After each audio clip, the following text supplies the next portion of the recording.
Hello, good morning, friends. We are here on a Monday morning. It is a very exciting time, not only because we have a great show ready for you, but because for the very first time, I think we're streaming on Dr. Shan's channels as well. I finally figured it out. I'm so glad. So hello to the Dr. Shanners. I don't know. We have to come up with what the Pop Smart Media crew is called. A lot of them are Dust Bunnies too. So there's like a double dip. We'll definitely. Yes. There's overlap there. We'll have to think about it. The graduates, the nerds of some kind, study buddies. Study buddies. Oh, that's a good one. Yeah, you'll have to see the Dust Bunnies name themselves. So you got to give them like a little bit of room and then they'll come up with like a name and it's so much fun. So that's very exciting. Now, did you hit go live on Instagram? Did on the open screen? Go check. It's at the top of the live screen. It should say go live. I'll work on it.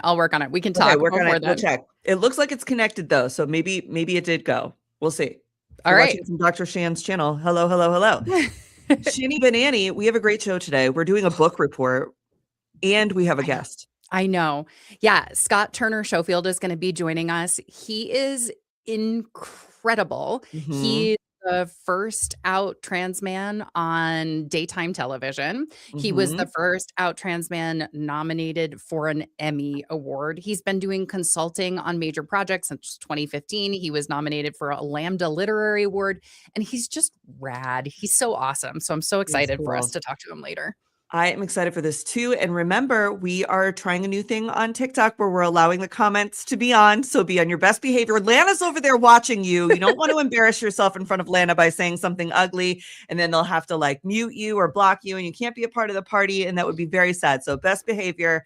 Make sure you give Lana lots of hellos over there and engage with each other, talk to each other, have so much fun.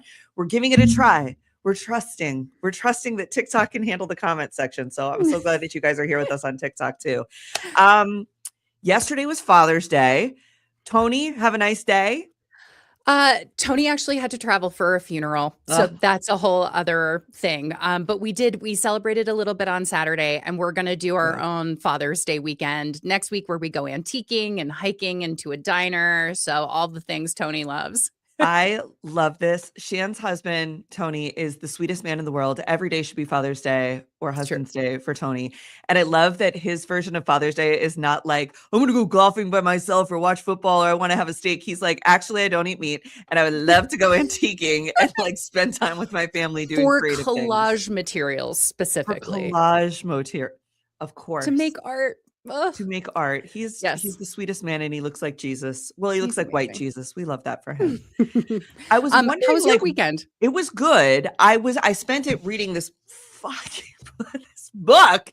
I cannot wait to hear all about this. Which, okay, I don't like to read books, as you know, which is sort of a failure of mine, but the dyslexia makes it hard. So I can like click into speed reading and get through things really quickly and like thoroughly skim a book. Yes. You really can't thoroughly skim Regime Change. You can, and I did to be able to get to where we are today. But the audiobook comes out tomorrow, and I am not advocating for anyone to give Maggie Haberman and Jonathan Swan your $34. Okay, I'm not trying to sell this book for this woman. I'm very disappointed that the New York Times sat on so much of this information for the 3 years that it took for them to put this book together. That said, it is a very good book.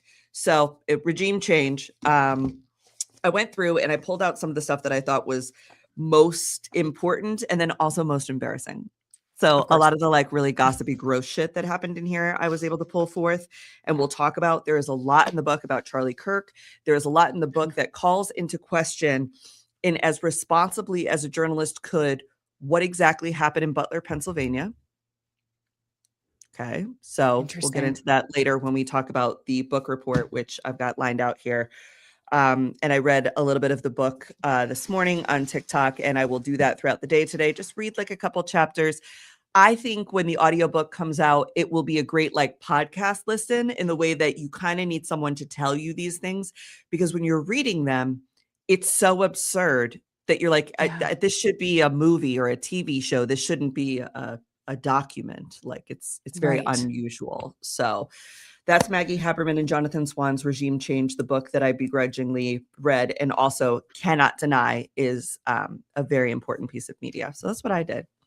Before we turn to that, can we please talk about the Obama Center stuff Yes. on Thursday? Because I've Yes. wanted to text you, but I was like, save it for the live conversation, Shan. Yes, I went to the opening of the Obama Presidential Center, and from the second that I arrived in Chicago, I knew that I felt like what people must have felt like attending the World's Fair or attending like something truly special, like the Yeah. return of the troops after World War II or something. Not to be dramatic, but it had that level of energy. I've heard people talking about just watching the live stream and feeling transformed Yes. and like transported back to a more hopeful time. Mhm. So everything about this museum is thoughtful through and through. And I got to go into the museum at the beginning of the month, which was great because on the opening day you couldn't actually go into the museum, which is kind of funny. But for security purpose, they Right. just were very strict about where everybody was. The thing that I think is really interesting is I was sitting like 4 rows away from Oprah. Okay, it was a very even playing field. If you were invited to this event, you were equal to everyone else in this event, and that was really cool because Yeah. there was no red carpet, there was no step and repeat, there was nothing like that. You were I love that. coming to be in community with everybody else who was invited, and everybody was the same. And I think that that was really thoughtful, and I've never experienced anything like that. The only thing that was different is different color wristbands. So there was a blue, a gold, and a green wristband. And I had a green, and I was like, I wonder what that means for me. And then it was no hierarchy at all. It just had to do with section, right, left, or center. That was it. It had nothing to do with like Oprah had a green band and I had a green band. Like it was the same. It's just about where That you is were sitting. amazing. And so I was like, oh, I wonder what green band means versus gold versus blue. It meant nothing. It meant that I was sitting on the right house, right? That's what that Right. meant. And so I loved that too. And I think what was great is everyone, normally you go to something and a lot of people are on their phones or doing whatever. No one was on their phone really. They were enjoying the presentations and sitting live in the music. There was a point when Mark Anthony got up to perform and people just instinctively leapt from their seats to dance and like just so it was like being in a little bubble of like nothing else existed outside this bubble, and it was so happy and so hopeful. And then when Obama spoke, he said, I know the way that you feel right now is the way that you felt before. I didn't bring you here to give you this feeling back for you to go, oh, we love the Obamas, we miss the Obamas, we wish it was. I brought you here today so that you could remember that this feeling can be recreated. And we just did. And you can again. And we will when we leave here. Okay. And I was like, I feel like I'm going to burst into tears just I did. hearing you recount that. I cried a lot of times. I've watched clips of it a couple more times. You can watch it. MSNBC re-aired it last night for Father's Day, which was cute. But you can watch it on YouTube for free. You can watch the speeches individually. The other thing he said that really hit home, and like there's times you cry and you just like needed that. It like moves something in your cells and allows Release. room. And I felt that leaving. He was like, we is the most powerful word in our democracy.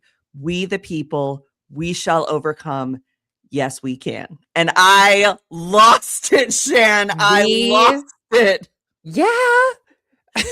I lost it. I was like, oh my God. And it was beautiful. It was every speaker was great. Everything was lovely. The music was fantastic. The first note, Jennifer Hudson sang the national anthem, which was incredible. Her voice is insane. Incredible. Her voice gets into your bloodstream.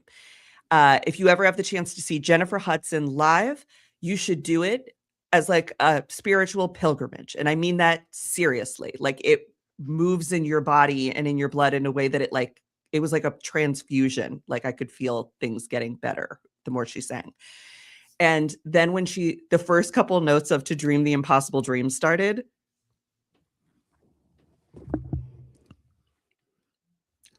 I was like, no way. No. Don't do this to me. Right, don't do this to me. So I'm like hanging on to Garrison Hayes, who's sitting next to me, and Jessica Yellen, who's sitting on the other side of me. And you just cried in a way that was like really refreshing. It was a refreshing cry. It was lovely. It was lovely. So 10 out of 10. And different people I know were watching, like Natalie and my wife and my mom and stuff were watching from home because they kept thinking they were going to see me on the screen. And I was like, I don't think Right. you're going to see me. But so they kept watching and they were like, even watching from home through the television, you could get some of those vibes. You could, and you should. So if you wake up in the morning, just listen to Jennifer Hudson sing for free on YouTube. You could play it right now. You could listen to Michelle Obama's speech. It was beautiful. It was thoughtful. I loved Sasha and Malia's outfits were so great. They were just like there to be a part of it. And they kept saying, this isn't about us. So even when you go into the museum, you'll come to realize that, yes, there are things that are ours. Like, I thought it was cute. They included Barack's homework and art projects from when he was a little boy. Like, that was really sweet and very cute. Like, that his mom had That's kept. amazing. So cute. But there's a whole thing about Ebola in there, which was a big part of his Right. time. And there's stuff about like Michelle growing up on the south side of Chicago and just like being a dad and like the fact that they had their first kiss outside of Baskin Robbins, which was so cute. And like, I didn't know that Barack worked at Baskin Robbins as a kid, but like he had a job. And I think that that's so fun. So you get fun little things throughout. But even the fun little things throughout do not make you go, oh, that's cute for the Obamas. It makes you go, oh my God, I worked at an ice cream shop too. Every single thing brings you back to your experience as an American and the way that you can change the way you see it and your responsibility to it.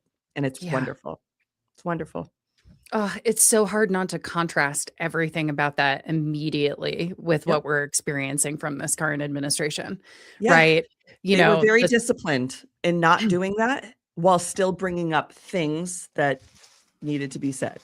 Right. But right. Not making it about him, but also offering an alternative vision for the world that's about egalitarianism rather than a sort of like in-group, out-group, which is typical of wannabe authoritarians, right? And humanizing rather than myth-making and all of these different things that are just democratic impulses.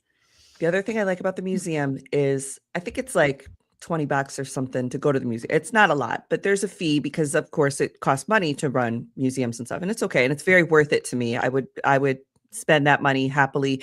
You probably take you 2 or 3 hours to go through the museum if you really wanted to take your time and look at everything and touch everything and enjoy it. And there's lots of spaces to just like sit and think about stuff and write stuff down for yourself. They give you lots of opportunities to like write a letter to them, to say a video to them, to release your feelings and have them documented while you're going through, which is so lovely. And there's plenty of room for that. And then it shows up on the wall sometimes and you get to sign like a guest book saying you were there. And that's for everybody. That's not just for like when I went, that's for everybody. Right. And I just think that kind of stuff is really like immerses you in the museum in a way that it's not like you're just going to look at stuff. You're going to be a part of stuff. And the museum will continue to change and grow the more people go to it and share within it. And I think that's great.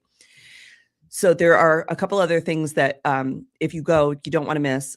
He has a restaurant in there that is done by one of the chefs that worked for him while he was at the White House. And it talks about like Black foodways and Chicago roots, but it also talks about like American food, like things that are traditionally American and how we present them and why we eat them and what they matter to us. And it's really quite fun and very delicious. So definitely check that out. Then there are lots of spaces that are made to be third spaces, because when I was trying to find a hotel in South Chicago, there aren't any, if you were wondering.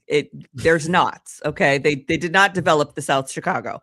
So I ended up finding this nice Airbnb that was lovely. It was like a student who goes to University of Chicago who rented out her room for the day. So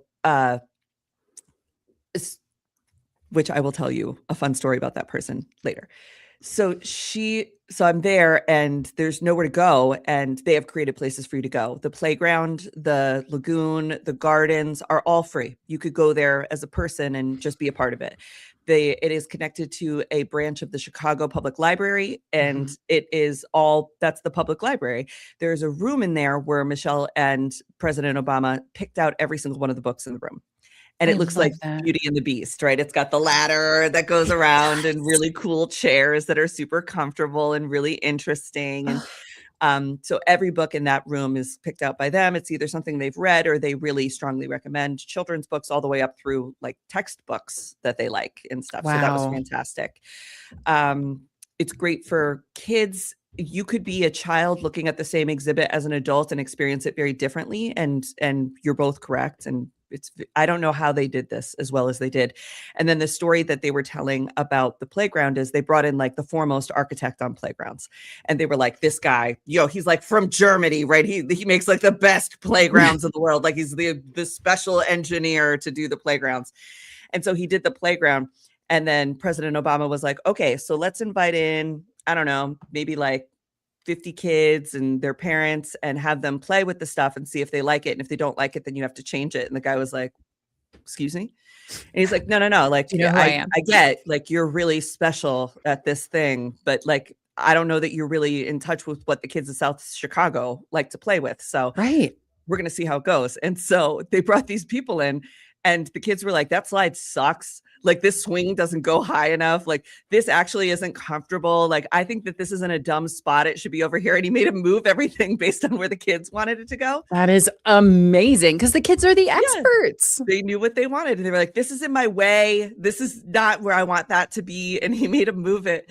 And the floor is almost like sponge, like, but it's firm. It's hard to explain the floor of the playground. It's I very can kind of unique. feel it. Like I know what you're talking about. Like a rubber something soft. Yeah.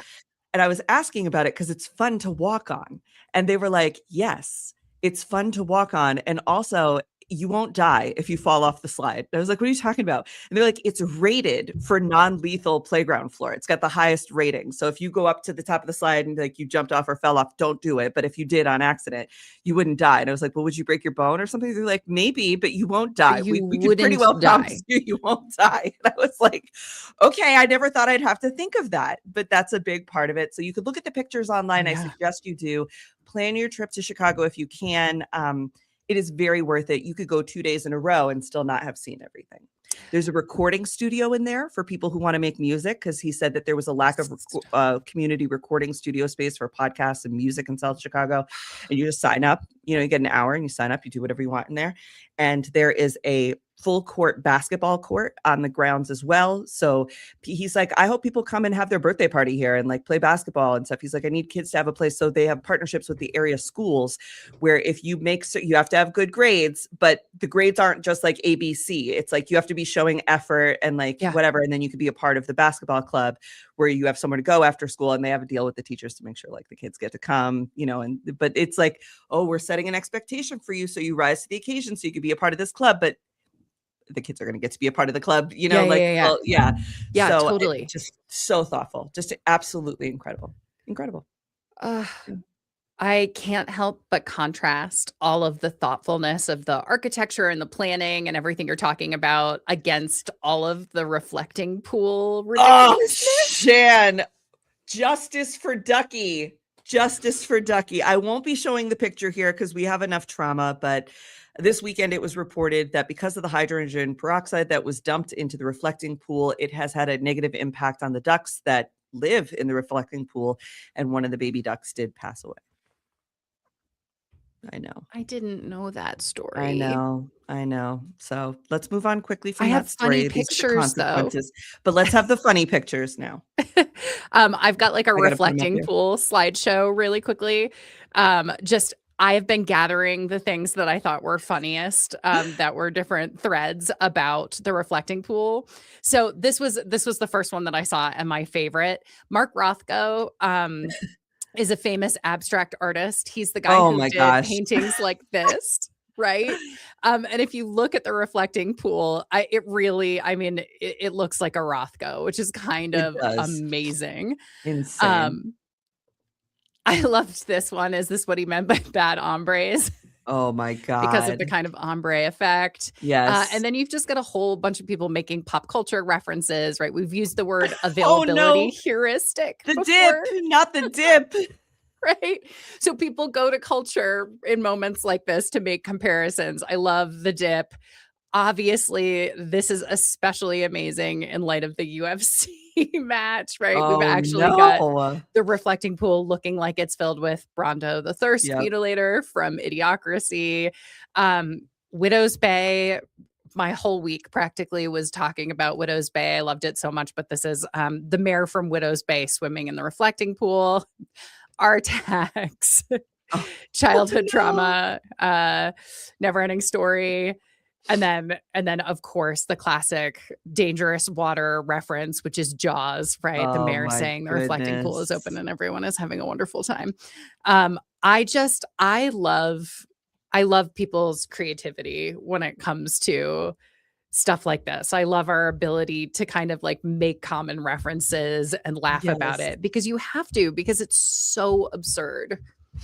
That movie, The Neverending Story with the horse, to this day, it'll like pop up in my mind every so often. I'm like, why were we allowed to watch this as children?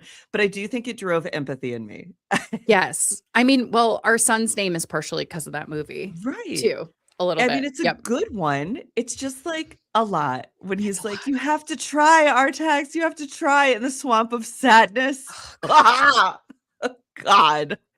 if we do show it to him at some point, I You'll might have just skip to. the Artax bit because No, it's a canon core event. We'll trauma. have to do it sometime. I mean, we were watching it at his age. I was I watching know. that, uh, the one with Ferocia Bulk where the yellow Oh, brick road Return to ends, Oz Return to Oz, with and the like, Wheelers. yes, with like and Mombi. Oh, with the Sean Lynch switching the mentioned. heads. John Lynch mentioned Mombi. That was okay. So we have this friend Sean who went to theater school with us, and he did like a Waggy's costume as Mombi one year, and it was to this day iconic, just iconic. Amazing. I watched that, The Labyrinth, yeah, The Mhm. Neverending Story, The The Dark Dark Crystal. Crystal, Mhm. another one, very Yeah, dark. spooky. Yeah, Mombi was scary as a kid. Yeah. Mombi, The Land Before Time, Homeward Bound. We were traumatized. We were traumatized as children. Yeah. Yep. Yep. Did you see Toy Story 5? Speaking of movies. I'm going tonight. Okay. Jen Yes. went and saw it this weekend, and she said she cried the whole time. She's like, Disney and Pixar movies are not for adults because they just like you actually understand the feelings where kids haven't experienced them yet. So they sort of like are like, oh, that's interesting. Thanks for the heads up, Jen. I'm going to bring some tissues. The Brave Little Toaster was terrifying. I loved Oh my the gosh, Brave I Little teach that Toaster. movie Let's do sometimes. Brave Little Toaster next week because I think that would be so fun. Oh, that would be fun. Yeah, we could talk about that. Because we have to be Brave Little Toasters. You know what I did see this week, though, which I'm curious if you've heard about, is Leviticus. Have you heard about No. this? Okay. Mm-mm. So Leviticus premiered this past week. It's the newest hot horror movie. We are in this incredible spring, summer of horror. But Leviticus is basically It Follows. Do you know the movie It Follows? The premise Yeah. of It Follows is there Yes, is I watched that basically like one. a demon that's passed along by sex, Yes. and it like follows you until it kills you, and then it follows the person. Anyway, Right. it's basically It Follows, but as a metaphor for conversion therapy. So it's a queer couple. Oh. Yes, where their parents are very religious and they do this kind of like exorcism thing, but the exorcism creates a demon that looks like whoever they desire the most that will kill them if they like actually like kind of give in to their Like sexual being attracted feelings to for the the demon. oh boy. And it's like there are so many really great metaphors in it. It's a beautiful movie. It defies some queer horror stereotypes in a lot Okay. of different ways. It's really good. We love that. Yeah. Belly Dan says my brother did Neverending Story, Labyrinth, Dark Crystal, Willow, and Dune with me in like a 3-day movie marathon, and I was 9. It was a crazy couple of days, dude.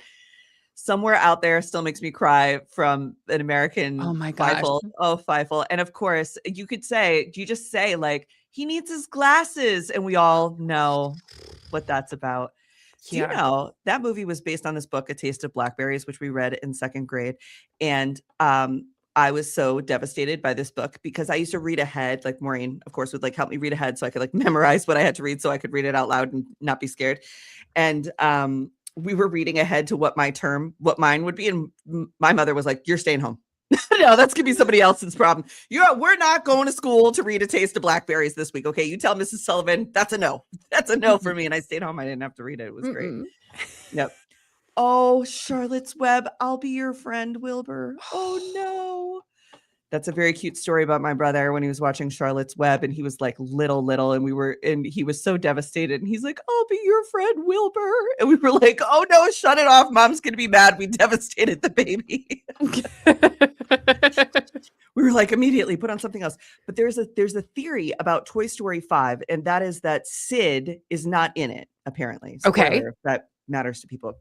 Yeah. And what they're saying is that Sid, Toy Story, and Coco apparently cross over. You know how like Frozen and Rapunzel crossover, where there's It's like a characters from cinematic yeah, universe. they have like a thing. So apparently, this person was saying that, and who knows, this is just something I watched online, but it made sense.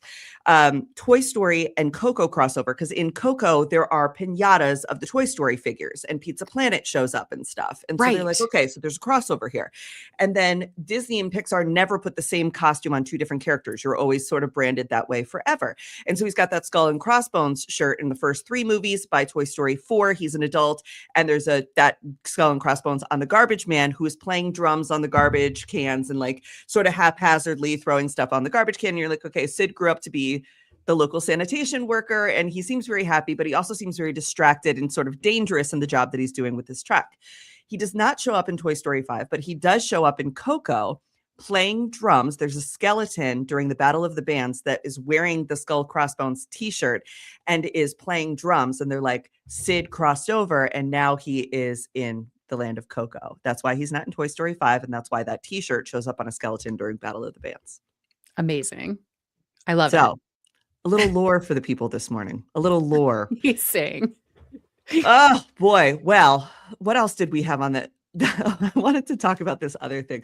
But before we do, I watched the Las Culturistas Awards this past weekend too. I saw clips. It looks so fun. It is very worth a watch. It is stupid. It is hysterical.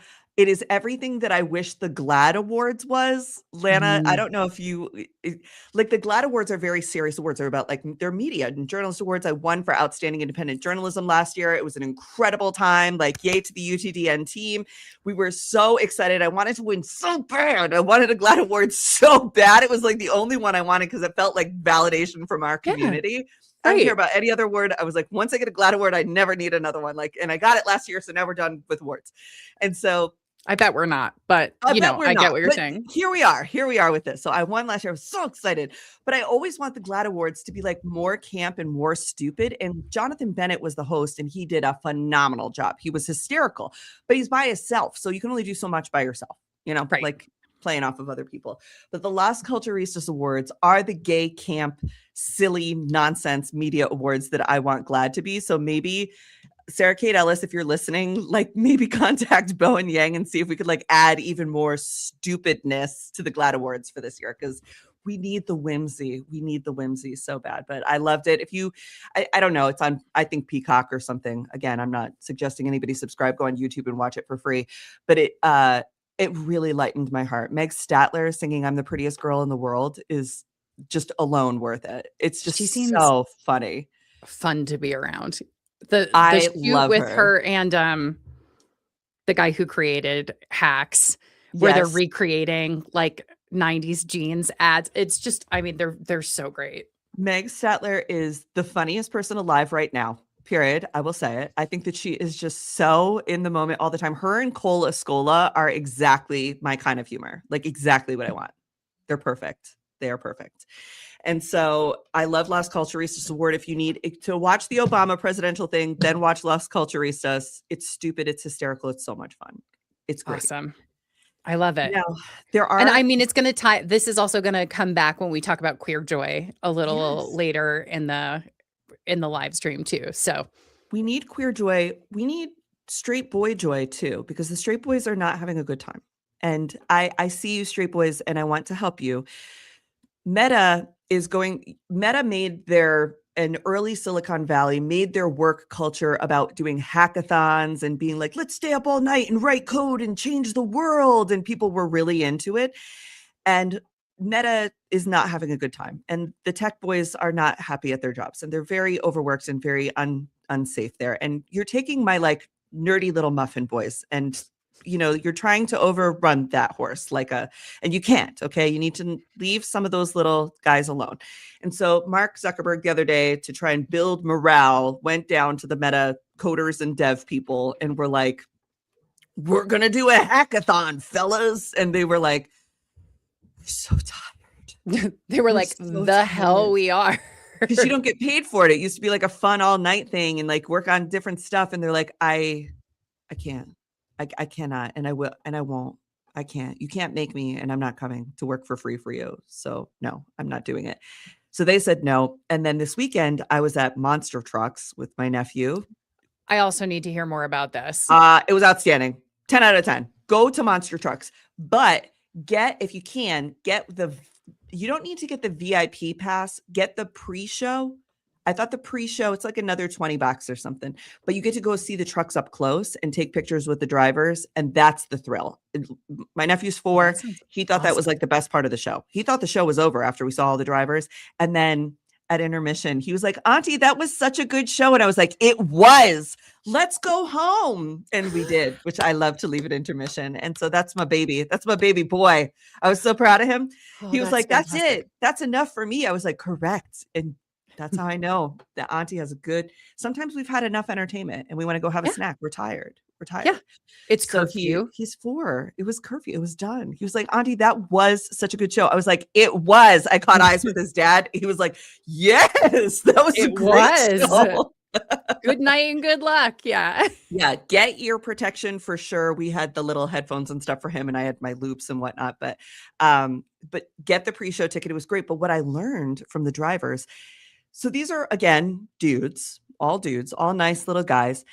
They get into monster truck driving because they start as mechanics and they work in automotive, and they have 3 jobs. And the host was trying to make this a cool thing. And I was like, do you need help, DJ? Do you need me to call is there a union for monster truck drivers? Because you guys should unionize. Okay. Talk to me later about this. Okay. So he was like, the one for Skeleton or whatever, which is the one that my nephew loves the most. And so he was like, yeah, I have 3 jobs. I'm on the road 42 weeks a year driving monster trucks. I was like, okay, DJ, what are the other jobs? He's like, I'm the mechanic. I'm the show driver. I do the pre-show, which is really part of the show. And I drive all the equipment from stop to stop around the country. And I was like, oh my God, you're on a bus and van? You're on a bus and van tour? You're on a non-equity drive yourself around tour for all the money that Hot Wheels and Monster Trucks makes? I was like, DJ, you poor sweet man. You poor sweet man. This is not a boon. This is a bug, not a feature, right? Yeah, I was like, DJ, there should be support for you. They were like, what happens if the truck breaks? He's like, I jump down from my driver's seat and I fix it myself. And I was like, DJ, I know that this is your dream to drive these trucks, but baby, we need to get you a monster truck union. So starting today, I will be working towards a monster truck union for the monster truck drivers, who are the sweetest, best role models. They took so much time with each one of these little boys to talk to them about like finding your confidence and being a kind person and all this stuff. I was like, oh yeah. Merch for a monster truck union would be incredible. We need to do it. We need to do it. Monster Truck Union shirts, Monster Truck Union hats, everything. Love so it was a great show. If you've got kids, there was lots of little girls at the show too. There were no female drivers at this one, but there was a female host who also was like, I'm the first female host of the Hot Wheels Monster Truck Rally. And people were like, they didn't 2026. I was like, Monty, we need to talk about female representation in monster truck driving, okay? Because we haven't had a female monster truck driver since Medusa, and I'm going to need us to do something about this, okay? But there's a lot of crossover between WWE and monster trucks, and it was really fun. Makes sense. Yeah.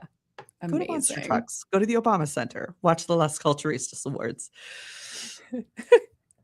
Lots of culture recommendations this morning. Lots of culture recommendations.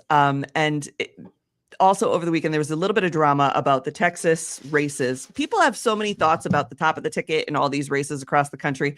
And I am constantly reminded by Amanda, who does our Wednesday show, that the down ballot is actually what matters. If you campaign for somebody on your ticket in the down ballot, it always helps the person running for governor and senator, because if somebody goes in excited about their local state senator or their congressman or their whatever, or their attorney general, they're likely to just click the whole Democratic ticket, right? So if you can't get people excited about James Tallarico, which not everyone's going to be excited about him, that's okay.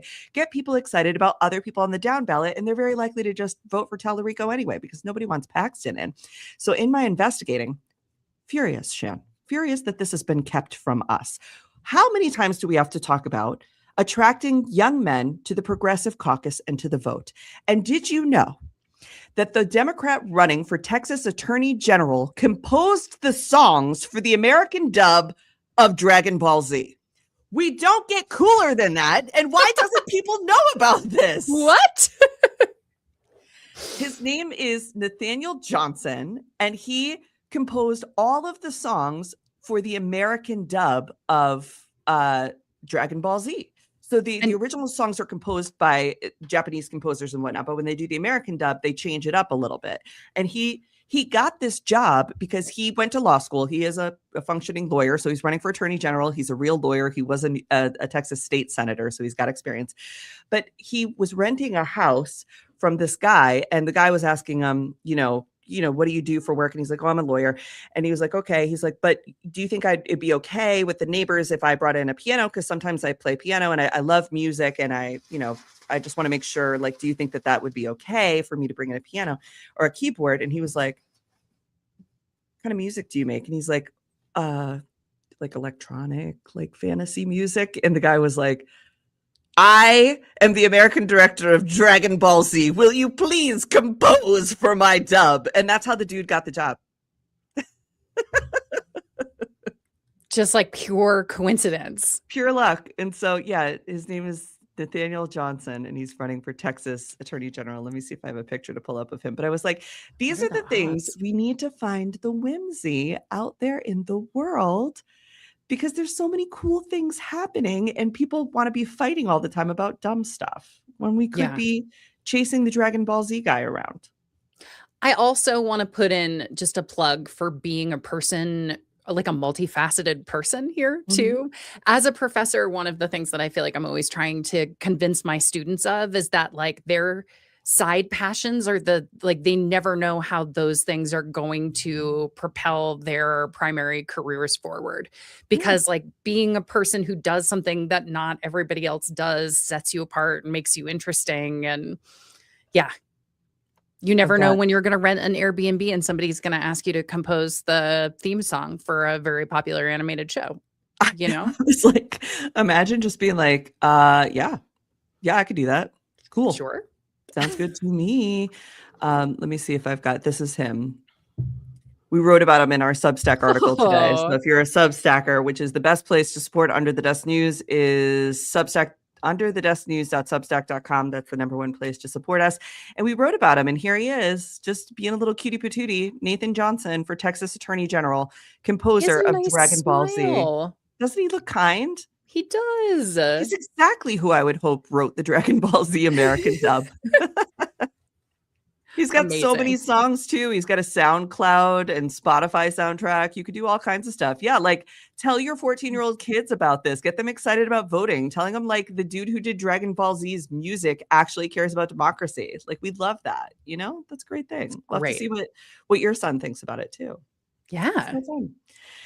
Well, we've got 20 minutes before our friend Scott Turner Schofield comes. Shall we dive in to regime change? I cannot wait to hear about this. I've heard little bits and pieces that are just titillating. So I'm excited to hear from you what you're what's sticking in your maw the most about what you've read in here.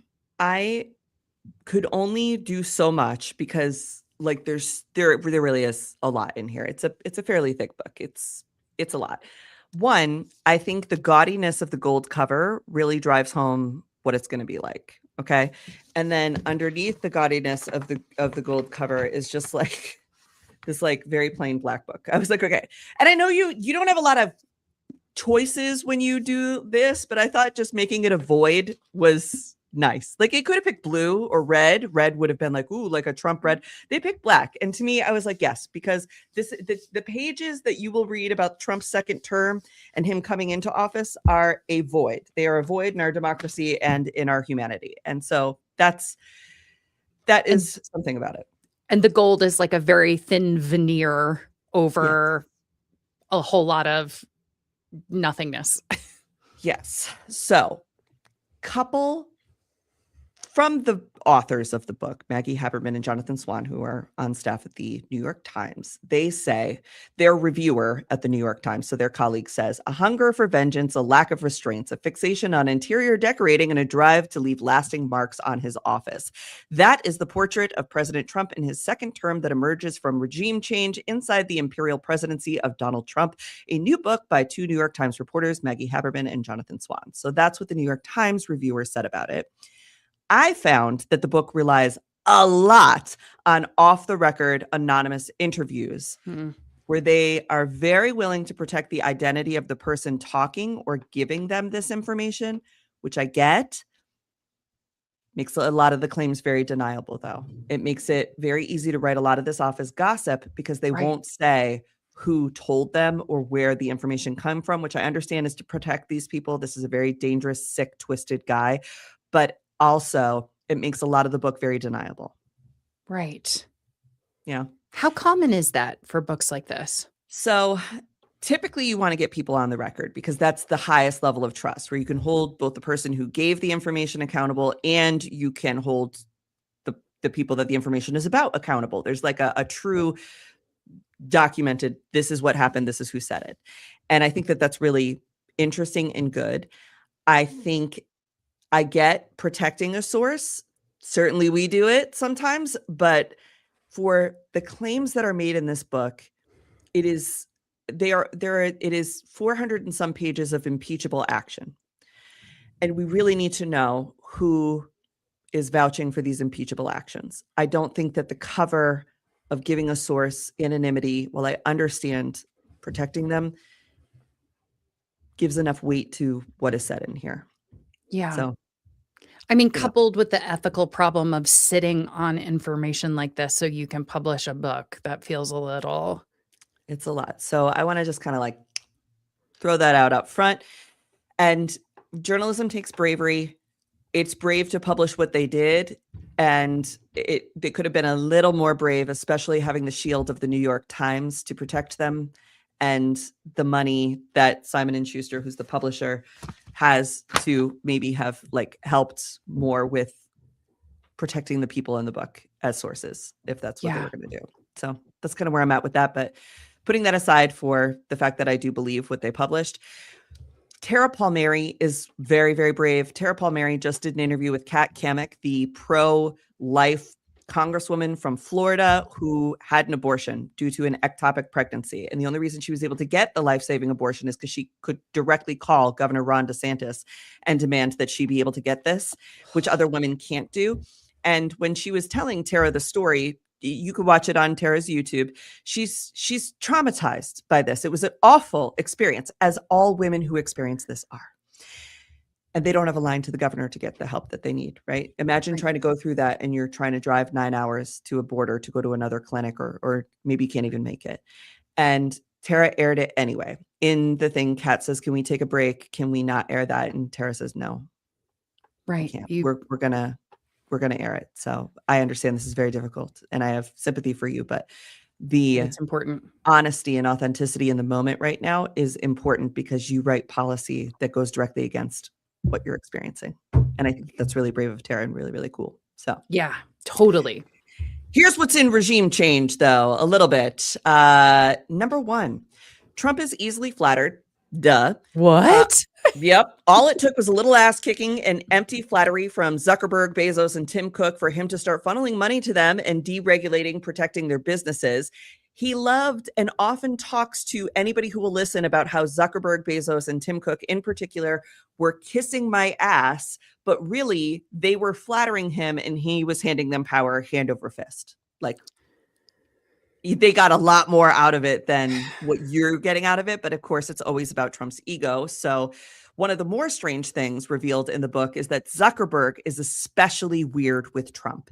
And it could be because Zuck banned Trump from Facebook and Meta platforms after the January 6th insurrection. Right. And so he felt extra scared. But Zuckerberg had his children write Trump a letter claiming that they were eagerly awaiting the golden age of America, which would arrive, of course, with Trump's return. How old are his kids? Little. Weird. Little, like school-age children. Yeah. Yeah. Gross. So that's weird. That was a weird one. Wouldn't have my children write to an alleged, person who's not great with kids. Person who's not great with kids.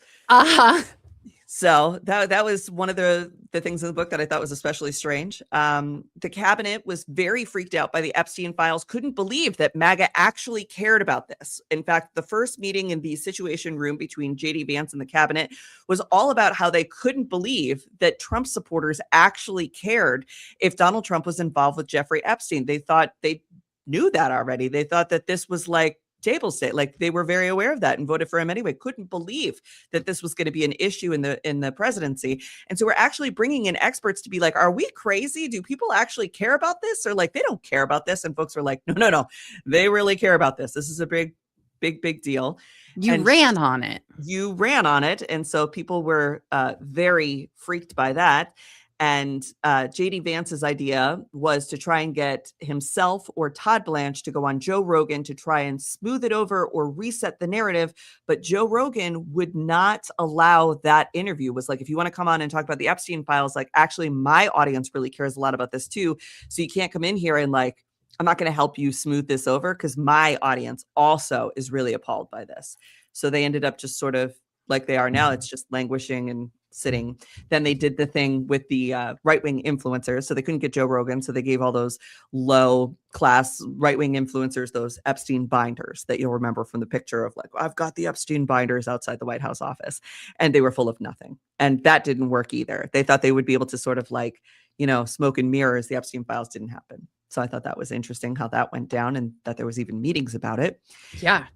Fox News owner Rupert Murdoch did not want JD Vance to be the vice president, called Marco Rubio brilliant, tried to remind Trump that, sure, JD Vance is great, I guess, but Marco is brilliant. Really, really wanted Marco Rubio to be the vice president, not JD Vance. Didn't give as much money as Peter Thiel and the rest of them to get Vance in. And apparently there was significant lobbying done through influencers to Barron Trump to get him to convince his dad that JD Vance was cool with young men and that JD Vance was much cooler than Marco Rubio. But it was a lobbying essentially reportedly coming from the tech lobby to get Barron Trump. They lobbied Barron Trump to get his dad. That's really interesting. That's super interesting. Did you hear? I feel like I just saw something about this morning. I feel like this was like a new thing and I haven't vetted this, but I saw that somebody had asked Trump about if his successor was going to take all the gold out of the Oval Office. And he said something like, Cubans love gold or something, like implying that Rubio would be. Okay. Can you tell me more about this? So he does not think that JD Vance will ever be vice president. He partly president. President. Yes. He does not think that JD Vance would like have the balls to go against him. He wanted somebody who was more diminished. He wanted somebody that he could control, and he thinks he can control Vance. There are several times that he cannot control Vance, but Vance will not be president. Just period, the end. He just doesn't have the charisma for it and he doesn't have the support for it. So there are things that Vance won't do because he's not a dummy. He knows that if he said certain things that Trump wanted him to on television, it would ruin him. Yeah. So he's smart in a self-preservation way, but not in I care about the country way. He very much thinks that he will be able to somehow make Marco Rubio his successor, whether that's through endorsing him after this for 2028 or there are rumors, and these are just rumors, but they're rumors from like powerful people that I talk to who say that there is an effort to try and get JD Vance a deal that would make him leave office so that a new vice president could be picked. And I was talking to Sharon McMahon about it. And she said, you can impeach the vice president like they did with Nixon, and then he gets to pick a new one. But Vance hasn't done anything that's really impeachable. It would be really weird. So what they could do is offer him some sort of like package to retire. They could say, oh, with the baby coming, something's wrong with the baby and he has to be with his family, even if it's not. They could make up something like that. So they could do, whatever. And then they would put Rubio in, and then they could possibly exit Trump early from the presidency. All of that is speculation. None of that is. Yeah. So that's sort of what's going on there. But Trump apparently much prefers Marco Rubio, who he once called Little Marco, to JD Vance. He does not care for Vance at all. Right. Trump has a very bad memory, which we know, and Stephen Miller is reportedly the keeper of grievances and will often plant people in Trump's head as enemies. Miller also hands out directives to places like Homeland Security and the military disguised as Trump's wishes, but really they are his own wishes. But because Trump can't remember what he says or who he hates or who he loves, Stephen Miller just finesses him. And he's like, oh, no, remember, you don't like that person because of this. And he's like, oh, yeah, okay, whatever, Stephen. Thanks for taking care of that. It's so that repeated trope of like the vizier or whatever whispering in somebody's ear, like Littlefinger from His Game of Littlefinger, yep. Thrones, right? The Mhm. kind of like scheming, Yep. sniveling person, kind of like manipulating from the sidelines. Keeper of the grievances. I am that for my friend group. Dude, I feel you. That I feel is you true. so much. It's so true. That is so true. Trump is reportedly, allegedly, maybe from anonymous sources, taking money directly from foreign governments in the form of crypto. This is apparently an open, blatant thing that happens in common rooms and is something that everybody in this cabinet apparently knows about. There are also donations being made to a future presidential library that would allegedly be built in Trump's honor in this space that his son secured in Miami. It is not likely that it will actually be built, but money is being committed to him, Eric Trump, in the form of these like future commitments, continued legacy building. After Trump is gone, we will give 25 million. We will give 30 million. We're working with Eric to ensure that this happens. But most folks are saying it's highly unlikely that Trump would get a presidential library after he goes. Nobody cares about that or wants that. They wouldn't spend the money. His children and his supporters, in office wouldn't spend the money on something like a Trump legacy project, because as soon as he's gone, he has no power and he can't help them anymore. And they would never do that. So that's one thing. Are there other presidents who don't have presidential libraries? I think that most presidents have one or have a little one. Biden is having a very difficult time raising money for his presidential library. Right. I think you're usually like a 2-term dude who did a lot, and then you could sort of get a lot of support for it. Like the Bush family has one, Clinton has one, Obama now has one. But if you're a 1-term president, I don't know. You also don't get your own China when you're an 1-term president. Right. The China comes in the second term. So I think it's sort of like a, hey, buddy, good job. Thanks so much. Like, let's let that just be a footnote in history. Maybe we don't need a whole library dedicated to you. Yeah. So Trump is a 2-term president, of course, but what are you going to go visit? What are you going to go see? What's going to be on display there? So I don't know, maybe Mar-a-Lago becomes some sort of living museum at some point, but I highly doubt it, because again, the people who surround him will be like the people at the end of A Christmas Carol who are you ripping down the drapes and like just sending the stuff off into the world and just scavenging like rats for anything of value. What a great metaphor. That's what I think. Like dancing on his casket, right? Yeah. While stealing the shirt from off his body. Yes, because why should he be buried with even a shirt on his body? He deserves nothing, anything of value or taking. You know what I mean? Right. So yeah, right. I don't. That's what his legacy is going to be, and his funeral will be like. It'll be like Phantom of the Opera in the beginning when they're just auctioning everything off for pennies, or like it's just the end. Next thing is Trump personally told Maggie Haberman on the record that he is more powerful than Alexander the Great because, quote, Alexander didn't have airplanes. No, he didn't. Nope. That's sure. Okay. Got us there. Yep. He also compares his power to that of Napoleon, Hitler, Mao, and Stalin. These Good leaders. company. Yep. Mr. Trump told Maggie Haberman, told her on the record, maintained their power through fear. And he doesn't do that. Who would do that? He doesn't have to do that. He maintains his power through loyalty. Do you think he actually believes that? Yes. Yes, I do. I think he genuinely believes that he is special and loved. And I think that's just what narcissists tell themselves. You know, I think he believes that. And there's enough people around him that make him believe that. There is a part in this book that I do not believe a word of it. I know that it's what was said, but this is my problem with the mainstream media. Anytime you say Trump reports, Trump says, Trump official says, you got to take that with big grain of salt. This is reported as fact. I don't believe that this is a fact. I believe that this is a story. that was created. And that has to do with Barron calling Donald Trump after Charlie Kirk's death. Barron apparently really loved Charlie Kirk and was hysterical. It was like, Dad, they're going to come for you next. Oh my God, Charlie Kirk, they're going to come for you next. And Donald Trump responded by being like, oh, calm down, honey. Nothing's going to happen to Daddy. Everything's okay. Calm down.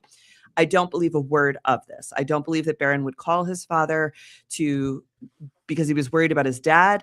I believe he might call his mom or his friends or somebody else. I believe that he would call and be hysterical about Charlie Kirk dying, because a lot of people who watched Charlie Kirk be assassinated on, live stream were very affected. It was a horrible thing. It was a horrible thing. I was very affected. I was super scared. It was awful. Yes. And so, regardless of who the person is, you don't want to watch somebody die. That's very unnerving and political upsetting. Violence is scary. Yes. So I believe that Barron was very scared. I highly doubt he went to his father for comfort.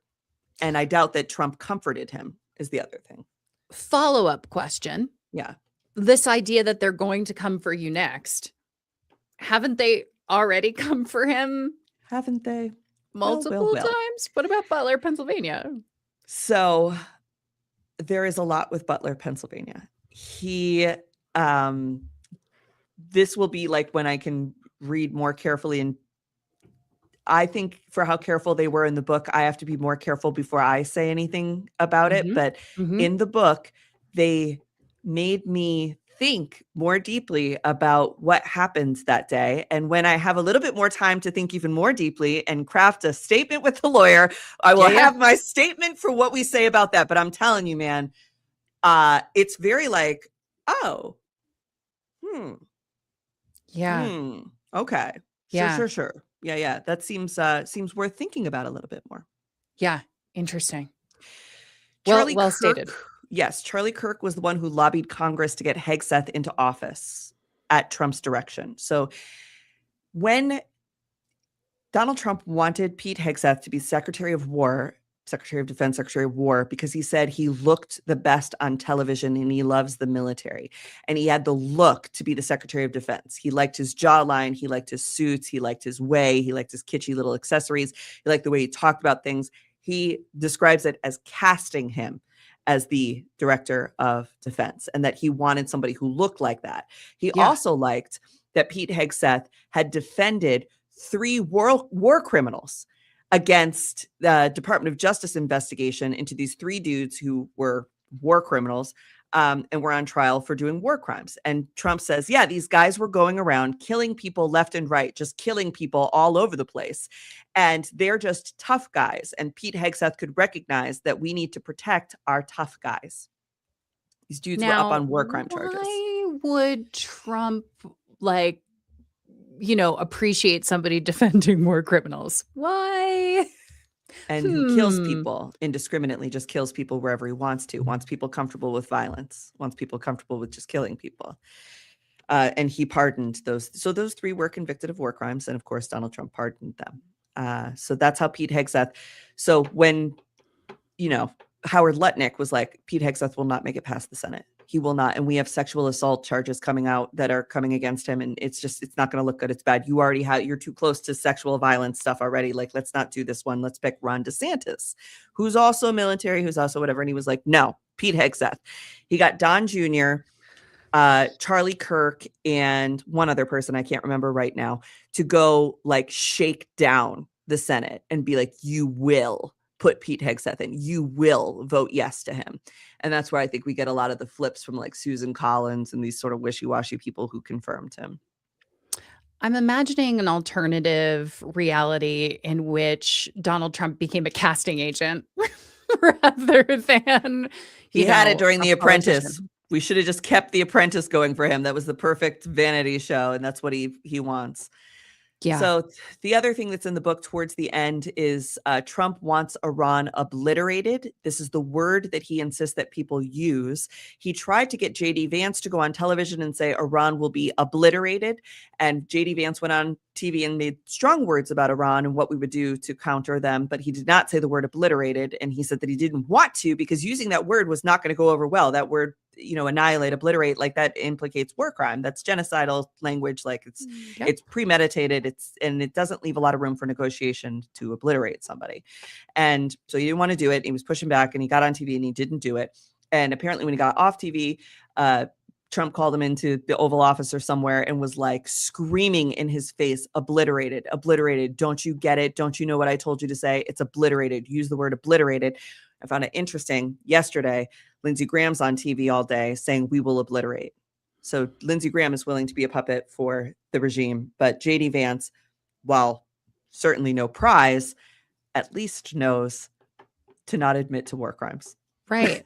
So, announce upcoming war crimes. Yes. Yeah. And so that was one of the other things that Trump apparently scripts people.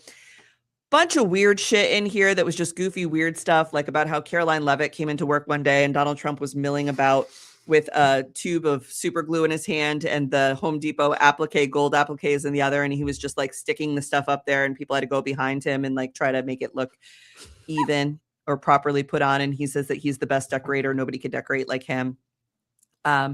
Also, plumbers have been to the White House several times, both in the first and second term, because he insists on flushing documents down the toilet and other things that he doesn't want to be seen. This could include snack wrappers, different stuff that he doesn't want around. And the White House pipes are very, very, very old. You really can't do that. And the plumbers have like begged him to stop doing this.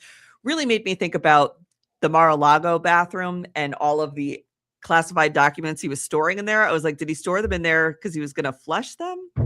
Was it just like an ongoing project of like going through a couple? He also, through his campaign, was constantly talking about appliances and talking about how he wanted to change the environmental protections that say that toilets could only flush at a certain volume of water. He's like, because you try, you put something in there and you're like flushing and flushing and flushing and it's not going down. And that's because of the damn EPA.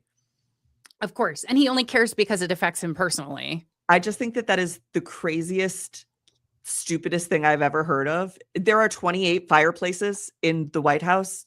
Burn the documents if you want. You know what I mean? There are 28 working fireplaces. So, wow. Not to give him any ideas. Right. But going to rush through a couple of the other weird things because I could see that our guest is here and we want to get to that. This next one is not safe for work. So if you are listening to this show and you don't have headphones in, turn off the volume or put your headphones in. Okay. There was reporting about how things from Ghislaine Maxwell's trial were going to be used on Donald Trump in the new release of the Epstein files and how they could get away with not having testimony from Ghislaine Maxwell's trial that directly implicates him in crimes released. That's part of the stuff they don't want released or they want guarded and still is guarded. And they wanted to make sure that Ghislaine wasn't going to say any of these things, which is why they sent Todd Blanche down to essentially like try and make a deal with her to not release these things. And the thing that they didn't want to release is that one of the Epstein trafficked victims, her name is, last name is Ransom, actually, noted that Donald Trump has a nipple torture fetish. Not here to yuck anybody's yum, but I don't, and that it was like a really big problem with the Epstein girls because Jeff told him to stop like hurting them, like pinching them and hurting them and abusing their nipples was the testimony. And that was pretty nasty and disgusting. She also said that Donald Trump has more of a macabre obsession with the female body as something that he would treat like a cadaver or dissection project than he does like a target of intimacy. And I was like, that's very gross. So that kind of stuff is in there. On a number of levels. Yes. Moving on from that, we're off the gross thing now. Well, a lot of this is gross, but that was the grossest. Trump thinks being arrested was really cool and it has made him more risky because he knows / has proven that he won't ever get in trouble and that he has total immunity and he loves his mugshot. He thinks it came out really, really good. He really appreciates the mugshot and really liked being arrested. He thought it was very interesting. Yeah, it's kind of like a Jack the Ripper thing going on, Trump apparently. Yeah. But don't worry about Melania because they do not sleep together. And this was also detailed. What? So Melania Trump, Barron has his whole own floor with Melania, I guess, in Trump Tower that they live in, and he has his own space. They don't share a bedroom. And he's like, lots of married couples don't share a bedroom. It's because I work so much and I don't sleep, and my beautiful wife needs her beauty rest and blah, blah, blah. Yeah, sure. She keeps the master bedroom in the White House, and he has been relegated to this sort of like side room that on the blueprints of the White House is listed as living room, like, parlor to the main bedroom. And some folks think it might be like that this time because it's easier to bring in hospital equipment to a bed that they could set up that's a little bit easier in a living room. A lot of, elder care patients, if you've ever cared for a family member at home that was dying, that they bring the bed in and typically goes in the living room so that they can set up all the stuff a little bit easier, have access to more outlets, different things like that. It's hard to get somebody in and out of a traditional bed. And so they think maybe that could be why this time he's over there, but that was speculation. And she keeps the master bedroom, even though she is very rarely at the White House, if ever. She very, very rarely is there. And she decorates it, and he sneaks into her room and steals like little trinkets and pillows and decorations and hoards them in his room. And the staff has to go around taking pictures of the things that he has stolen from her to ask her, do you want us to replace this? Do you want us to just move it back? Or is it okay if he keeps it? Oh my gosh. I had read that. That was like one of the big headlines there. But it is, I mean, like weird magpie behavior. You know what I mean? I'd love to see like a pile of the things that he's just been like squirreling away from her space. Just, I can't even imagine. And so that was one of the things. She tried very hard to get him to not destroy the East Wing, which is where the First Lady's offices are and the visitor center. She tried very hard, apparently, and told him, Donald, do not do this. Do not destroy the East Wing. But he has a lot of resentment towards her and a lot of like, he's an annihilator. And so because she cared so much about it, he destroyed it. And that's where her office was and her place was. And he's like, well, she got the master bedroom. So, so I'm going to tear down the East Wing of the White House. Yeah. Right. So he tore down the East Wing, which houses all of the family spaces, also the movie theater, the bowling alley, the places that first families spend time, and the First Lady's office. And so that was part of why that happened that way.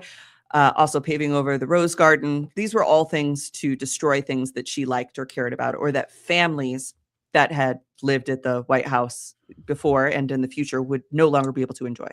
They can't. Yeah. So that's interesting. In interviews for the books, Trump remarked that he had a love affair with Venezuela dating back to his time owning the Miss Universe pageant, and conversely hates Ukraine except for its women who kept winning the pageant. Weird. Women as objects. Yep. Trump insists on keeping wall-to-wall carpeting in his private bathroom. The carpet right next to the shower was frequently so soaked through and moldy, it caused the staff to worry about mold. Instead of getting a normal bath mat, which he did not want to do, aides had to rotate and swap out small pieces of regular carpet so that he could drip dry on them. And then they just like pretend that that's the carpet, which is just disgusting. He's apparently wildly unhygienic. We already talked about the toilets. And then he is up all night snacking. He's a late night snacker, leaving behind empty potato chip bags, Starbucks wrappers, ice cream cartons. The bigger concern is that sometimes he is throwing away sterling silver utensils. He insists on using only premium historic sterling silver utensils, and then he throws them out. So now the staff has to go through the trash to make sure that he's not throwing stuff out. I wanted to know what brand of ice cream he eats. As a former caterer, I wanted to know what he wants, because like Nancy Pelosi's favorite is Jenny's, which is a woman-owned DC brand. And like, there's all these ice cream and presidents is like a thing. Like you could write a whole book on it. And he eats Haagen-Dazs ice cream, which is the most 90s housewife ice cream I could possibly think of. It's like butterscotch praline. Yeah. So I don't know what flavors he eats. They didn't say the flavors, but he apparently crushes a pint of Haagen-Dazs like a 90s housewife every single night, along with other snacks, and stays up all night and then throws the things on the floor. Crazy. Yeah. In case you're wondering, Joe Biden's favorite ice cream flavor is chocolate chip vanilla in a waffle cone, the Grater's brand. And Bill Clinton does not eat ice cream. He only eats sorbet, prefers mango. Hillary eats ice cream bars, which again is kind of a 90s wife thing, and likes this wine ice cream from Mercer's in Boonesville. And Kamala's Coconut Jubilee was created by Ben and Jerry's co-founders, Ben and Jerry Greenfeld, as part of the Get Out the Vote tour. You may remember Oh, I Under do. the Desk News also has a custom Ben and Jerry's flavor, which is supposed to come out this September. We'll see. They have a lot going on with the brand right now, so it might get delayed, but we did make it. It was delicious. It's called You Deserve Better Scotch, and it is a coffee sweet cream base with a butterscotch ripple and little tiny chocolate fudge hearts, because I told Ben Cohen that I like to encounter a little adversity in my ice cream, and I think our road to deserving better will also be paved with adversity. So every so often you're sliding on the silky smooth, sweet butterscotch ripple. And every so often you encounter one of these like crunchy, it like pops when you bite it. It's a special kind of heart that they made that's filled with fudge, and it like pops just to, overcome a little adversity in there. That's also, again, kind of teeing up a conversation about queer joy here in a minute too. Yeah. So Queer Joy, a little broken heart on the road to deserving better scotch. It is delicious, and I'm really hopeful that it comes out fairly soon. Yes, I beat Seth Meyers to a Ben & Jerry's ice cream. It was really great. My book comes out in March of 27, and Ben has promised me that even if we can't get the flavor on shelves right away because of everything he's got going on with Magnum ice cream, he will do pop-ups at the bookstore stops. So certain book tour stops, you will be able to get the Ben & Jerry's Under the Desk News ice cream. So look forward to that this coming spring. But that's the book. It's called Regime Change. I'll be reading more of it and doing some more reading online just of certain chapters that I think are especially important, like how he picked his cabinet is what I did this morning. And then the book is out for public consumption tomorrow. Get on your local library list to rent the book if you want, or see if you got any Audible credits you could use to just do the audiobook. Like I said, I'm not trying to give this lady $34 for her book, but I cannot deny that it is a very good book. So, yeah. And then on the back, there's this quote from Donald Trump that says, "Then I have Article 2, where I have the right to do whatever I want as president, but I don't even talk about that." So there's a lot in here, Except right now when I'm talking. Except right now. But we love Queer Joy, and it is still Pride Month, and we have one of our favorite guys coming on right now. Welcome to the show, Scott. What's going on? Yay! I'm so excited. Hello. All I could think of while I was in the backstage was about that episode of Veep where they're like figuring out the politics of your favorite flavor of ice cream. Mm-hmm. It's a big deal. It's a big deal because Barack Obama's is vanilla, and they were like, "Why vanilla?" And he's like, and he gave a whole lecture on the historic importance of vanilla ice cream to Black people who were kept from getting vanilla ice cream, where you have Ted Cruz who comes out and says his favorite flavor as a Texan is butter pecan. Now that's a whole thing. We'll do a whole thing on ice cream and political food in the future. I love it. But yes, Scott, we are so happy to have you here. As I was saying earlier, Scott has been an absolute trailblazer in media. Yeah. And one of the things I really want to highlight and hear you talk about a little bit more is your movie Becoming a Man in 127 Easy Steps, which is based off of a show. When did you start the show, Scott? Because you've had, your career as a performance artist has been long and historic. But when did the stage show that became the movie originate? 2007. Wow. And I toured it till COVID. I toured that around. And, this is a time when I didn't think I was ever going to be able to act anything. Right. So it was, and for a long time that was true. Right. Yeah. And obviously that's part of the movie and the stage show as well. But yeah, we were talking earlier about how you were the first out trans man nominated for an Emmy, and for you've been nominated for a Lambda Award. And so what I'd really love to kind of talk about is like what V was saying earlier about balancing joy and kind of like hardship. You and I have talked the last couple of days about like queer media that we think does that. So that's a direction I'd like to go in. But in terms of your performance art career, your sort of creative life, like what role has this kind of nexus of queer joy played in that? I mean, it's the fuel, right? So, there's one way where you can get so caught up in like, there's nothing for me, the world that I want doesn't exist.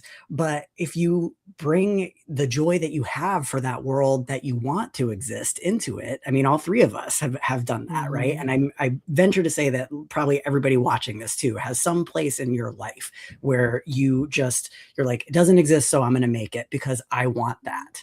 Right. And make my own ice cream flavor. Do you know what I mean? Like, I'm going to make it for millions of others too. You know what I mean? So it's the fuel, and nothing creative comes without joy.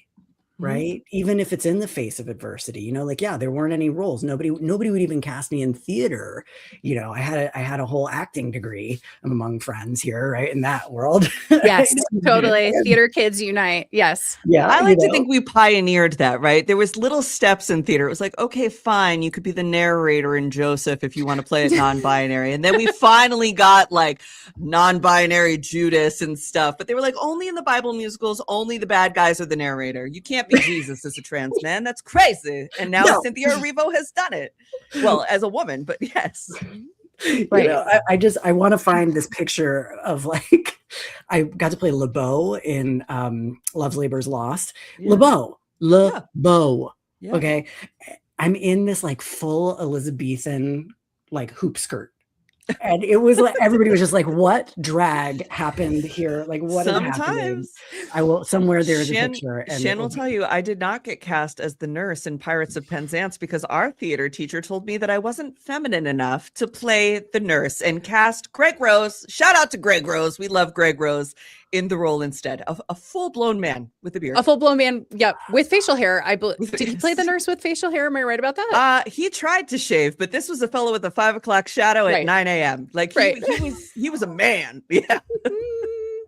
Yeah. Gender is the choices that, I mean, and like, then this is my life, right? Like moving forward through that, and like the Hollywood consulting work that I do, like I'm watching those same weird theater school choices get made like at HBO. Yes. Do you know what I mean? Yes. Like, yes. Like, could we just chill out? I would love to talk a little bit more about that, because you've been doing that for over a decade. Is that correct? You've been doing consulting work. How did that start? And what are your sort of biggest like challenges and joys doing that kind of work?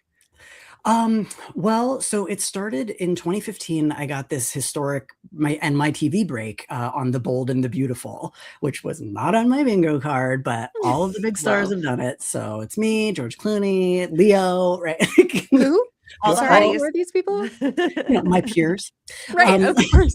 Yes. They were so I got this break, and it was like, I don't like to say firsts because like nothing's first. There's nothing new under the sun. But people think that it's like the first time that they had like an out trans actor playing a trans role, a trans character on, daytime television in the United States. And GLAAD was involved in the creation of that.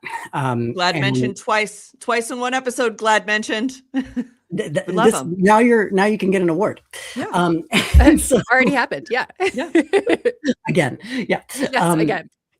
So you're now nominated. You're eligible. So GLAAD comes in and they want to media train me, but I had already been doing, talking about just doing trans educating 101 stuff for like 10 years. That was my bread and butter. I was working in colleges and then moved into business, and that was just like my day job, right? So Nick Adams, who ran the department, the trans representation arm, was like, you already know how to do this and you're good at it. And I was like, yeah. So he's like, this is like about to explode. Like there's going to be like a really big explosion of trans representation and we need someone. Like, would you be interested? Because he knew that like, the trans character on The Bold and the Beautiful was not long for this world. And I was like, what do you mean? I'm going to be a star.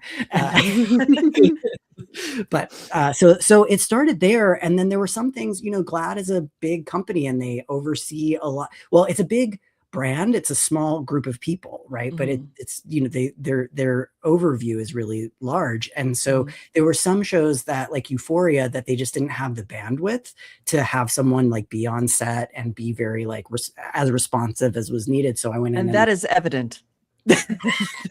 Maybe should have prioritized Euphoria. Got a little wild over there. Yes.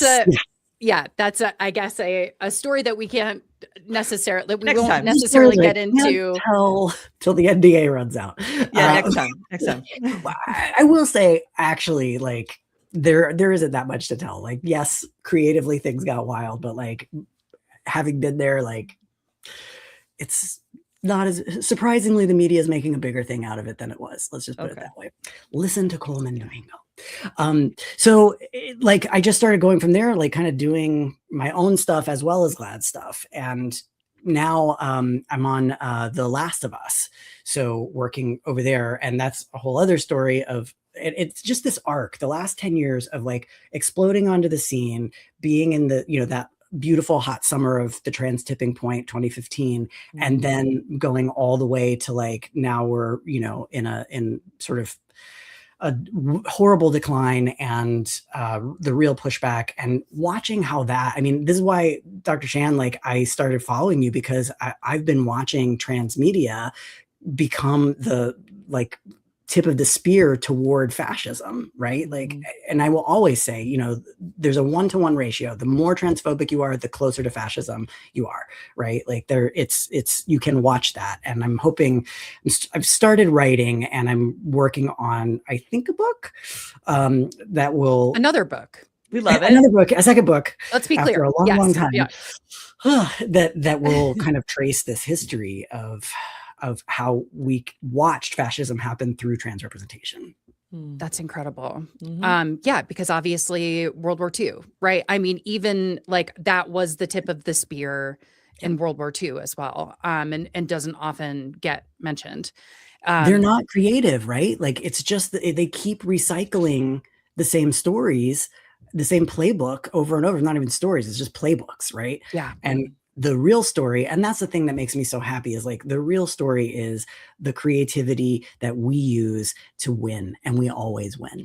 We always win. Look at history, And the world building, right? The absolute sort of, we were talking about the Obama opening earlier, and the fact that they created this microcosm where it felt like that moment in history again, where everybody felt hope, and that's important. And that the message, V said, was that they were like, you've got to take this feeling now and go propagate it and recreate it, right? Which, if we're looking at theory that's come from historically marginalized communities, this is what we see over and over again, right? We don't stop looking at the hard stuff, but we have to balance that with joy so we can keep going. And I've got just like very briefly, just like a couple of little illustrations here. Let me see if I can pop up, just because I also want to give some credit to some of the big theorists here.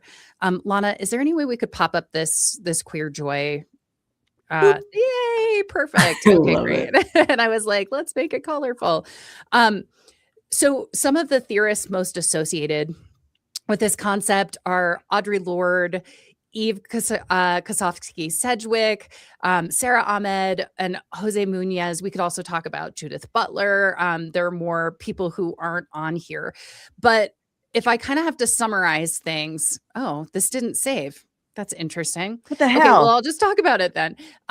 It's really more of a methodology than an emotion, right? So the idea behind queer joy, or like corollaries from the Black community, like radical imagination, it's really about using conscious community building, world building to get through what are sort of what feel like historically inevitable moments of horror, right? And to continue to persist. And I've talked to both of you recently too about things that you've done like locally during Pride, like acting locally, doing community building, doing like local Pride parades. So I'd love to hear you both talk more about that in the context of queer joy too. Yeah.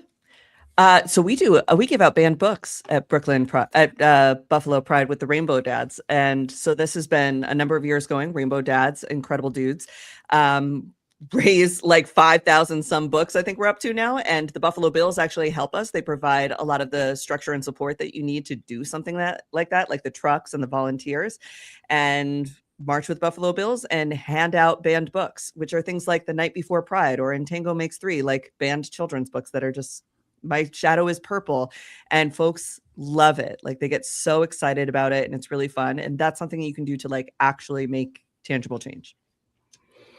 So I just got back from helping to organize the second annual Pride Parade in Shepherdstown, West Virginia. And last year I went for the first one, and last year was really intense and special because the organizer, who is a 70 plus queer woman named Joni Musi, who, you know, she's like this incredible organizer, like sees the picture in a beautiful way. She had cancer, and so I got diagnosed right before this was all going. So it's like we made it happen. We're talking a town of, I think, 1,300 people or less, and 1,000 people showed up at this parade both years in a row. And the thing that was so special about the first one too was that all of a sudden, all of these small town parades all around West Virginia started proliferating. You know, the next county over, and the next, people saw how this was done and just started doing it, realized they could, and realized the necessity for it, and how much like joy, you know, shows us the wins that we can have. And this was the second year in a row, not a single hater, none, like not even one. It was wild. People are tired. People like, I mean, this is, if there's a good thing that came from the Trump administration, it's that they have exhausted people. They have no money, time, or energy because they have to work so hard to even make ends meet. And their personal circumstances awful that they don't have the energy to be as hateful as they used to be. It's like, ugh. Or they're hateful online, like the Shepherdstown, like when it came up, I wanted to do one of those comment videos so bad because like people were like, somebody would say something nasty and somebody was like, I live next door to your family. They were slobs, you know, just like horrible things. Like the comments were so enraging. You had that boat in your yard for 10 years, Jerry. Oh, man, small town grievances. Listen, in the early 90s, when like bulletin boards were a thing, my dad and I lived in a town called Wolf City, Texas, and they got one of these bulletin boards, and it was like this whole thing, and everybody was so excited because it was like the email, the internet, you know, this whole thing. And within 2 weeks, it got shut down due to terroristic threats. I was like, we should have known then, you know, like this is what would happen, you know? Yeah. But this is what happens with the internet, you know, so people were, you know, horrible on the Facebook page, but then nobody actually showed up. And that says to me, like, these people are just isolated and stuck in their little computer worlds. Thanks, sucker. You know what I mean? Like, but that's better, I think, than going out and actively causing problems for people, if there has to be a better in this. Folks are looking for hope and joy right now. That's been like the theme of everything. I mean, even Ali Velshi from MS Now got a new show. He's replaced Stephanie Ruhle in the 11 o'clock hour. And one of the things that he insisted on his show, which ends at midnight, is to do this thing called the Nightlight, which is like, okay, so you've obviously spent the day with us and things were really hard, but here's something really good that happened. And tomorrow can be better. And tomorrow starts right now. And I think that is like the greatest sign off, like, that's amazing. Fantastic. People are looking for something to believe in. They're looking for something to be for. They're sick of just being anti. It's not fulfilling to just be anti. No. Speaking of people looking for joy, one of the things I really wanted to ask both of you about is like queer media that you think helps foment and capture these kinds of feelings. Do you want to go, V? I love a shitty little local drag show. I'm telling you right now. Don't be expecting RuPaul out there or whatever. The girls from your town who it's their first time out there, second time out there, they got a bad wig off of Amazon. They got makeup that they sort of almost know how to do, but they are giving their all. It's so meaningful to them. Go to your town's shitty little drag show and tip the girls. Okay. Like have so much fun, dance, stuff like that. That is my favorite thing. I'm just like I love a community theater moment. I love just like a local yokel thing that goes on. And I think that brings me so much joy. And it matters so much more to those girls who show up for that little drag show than it does to the big, huge Vegas shows. I mean, that matters too, but it's those little hometown shows that will just fill you with light. And those little hometown shows are the places where people then go on from, you know. Shepherdstown had one, it was sold out for like weeks beforehand. And the organization of this, I was like, we have real producers here at Shepherdstown. You know what I mean? Like they know what they're doing. Yeah, I love that kind of stuff. Yes. Or as someone said here, the women's rugby games. We've got that here too. Go Renegades. Rochester Renegades is our local women's rugby team. Lots of gay joy on that team. Not exclusively, but almost predominantly. Yes. Well, let me put you on to a bunch of things that are happening in queer media. So the 25th anniversary 4K restoration of a really important queer film called By Hook or By Crook, directed by Silas Howard, starring Harry Dodge, is currently doing its like 25th anniversary tour, and it's all playing in theaters all around. I love this film. Like, this film was one of those incredible moments for me of seeing myself for the first time. And I saw like Harry Dodge's character Valentine like went in, is, you know what I mean? It was like, oh, there's a world for me. And what I love about it too is that it's this line of like, are they, because of the time period when it came out in 2001, it was like before we had so much language, right? So it's like, are they butch? Are they trans? Like this is before they was even a pronoun, right? Like we were just going for it. And it's a really fun buddy caper. It's just, and with heart, it's just so much fun. And if you like that, I'll do a shameless plug. Check out Off Ramp. Yes. Because, and the only reason why the shameless plug is because my character Silas, and that happened to just be like the name of the trans uncle of Nate Tape, who is the writer director who he wanted to honor through my character. So it's like these wild synchronicities, right? But if watch Harry Dodge as Valentine and then watch me as Silas and see the lineage happening, because that's I'm pulling up a picture because I thought I had the wrong photo, so I just had to Google it because I was like, this can't be right. This can't be the right photo. Hold on. No, that is the right photo. It is indeed the right photo. I didn't know that you were a juggalo, my boy. You know, this time I was just thinking about it. This time last year, I was at the 25th annual gathering of the Juggalos. Oh my God! I love this fact about you, because that's when we were first starting to become friends too. And I was like, this person contains multitudes and is like opening me up to these like new communities I didn't even know. So awesome. The one thing that I always have to tell people, particularly for our audience segment here, when you watch this film, the word ninja used here is not a euphemism or a homonym for another N word. Okay. It is a specific, and I wish that we had teased this out in the script better. It is a very specific Juggalo reference. There's a song by Insane Clown Posse called I Wish I Were a Ninja. And it's about a kid getting bullied in school and he wants to be a ninja. And ooh, look, we can unpack that too. I get it. But like, it's not as bad as it's. So I always want to say that because people will be like, what? And this film, this is like a heartwarming, don't watch it before bed, really fun film. But if you like that, then I say go watch Vera Drew's The People's Joker, which all the big bad media giants tried to censor and somehow won, right? Or we somehow won. We won this incredible gem of indie filmmaking. It's like a trans take on the Batman universe, and it is chef's kiss. And then if you like that, get Carnage for Christmas by Alice McKay. She and Vera Drew are contemporaries. I would, in my language, I would say they are the most cracked, and I mean that in the best way.